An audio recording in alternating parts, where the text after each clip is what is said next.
முயலும் ஆமையும் ஓட்டப்பந்தயம் வச்சு ஓடிச்சுது.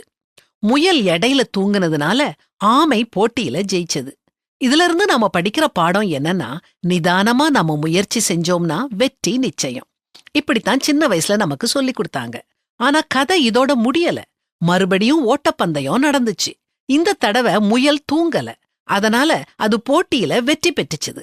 இதிலிருந்து தவறுகள்ல இருந்து அனுபவத்தை பெற்று வெற்றி அடையலாம் அப்படிங்கிற பாடத்தை நாம படிச்சுக்கிடலாம்.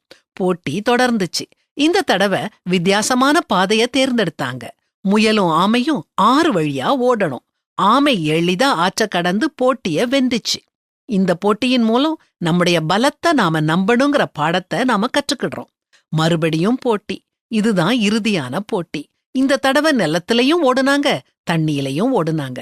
நிலத்துல ஓடும்போது ஆமை முயல் முதுகல ஏறிக்கிட்டது. ஆத்துல போகும்போது ஆமை முதுகல முயல் உட்கார்ந்துகிட்டது. 2 பேருக்குமே வெற்றி கிடைச்சது. இதுல இருந்து நம்ம படிக்கிற பாடம் என்ன? நம்மால தனியா முயற்சி செஞ்சு போட்டியாளரை ஜெயிக்க முடியாட்டி போட்டியாளரோட சேர்ந்துக்கிடணும். இதுல இருந்து நமக்கு தெரியற இன்னொரு முக்கியமான விஷயம் என்னன்னா, இறுதிக்கோட்டை அடையறத விட பயணம் முக்கியம். நம் வாழ்க்கையும் ஒரு பந்தயம்தான். இந்த வாழ்க்கை பயணத்துல நாம எல்லாருமே ஒரு நாள் இறுதிக்கோட்டை கடக்கத்தான் போறோம். நம்முடைய இலக்கு ஜெட் வேகத்துல வேகமா ஓடி அடுத்தவங்கள முந்துறது இல்ல. சகிப்புத்தன்மையோட, நம்பிக்கையோட எதிர்வரும் தடைகளை, சவால்களை எதிர்கொள்ளணும். ஆமாங்க, இதத்தான் பரிசுத்த வேதாகமமும் சொல்லுது.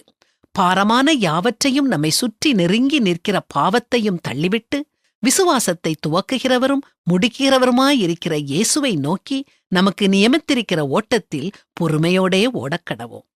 எல்லா தருணங்கள்லையும் கடவுள் நமக்கு நியமித்த பாதையில நிதானமா பொறுமையோட விடாமுயற்சியோட ஓடுவோம்.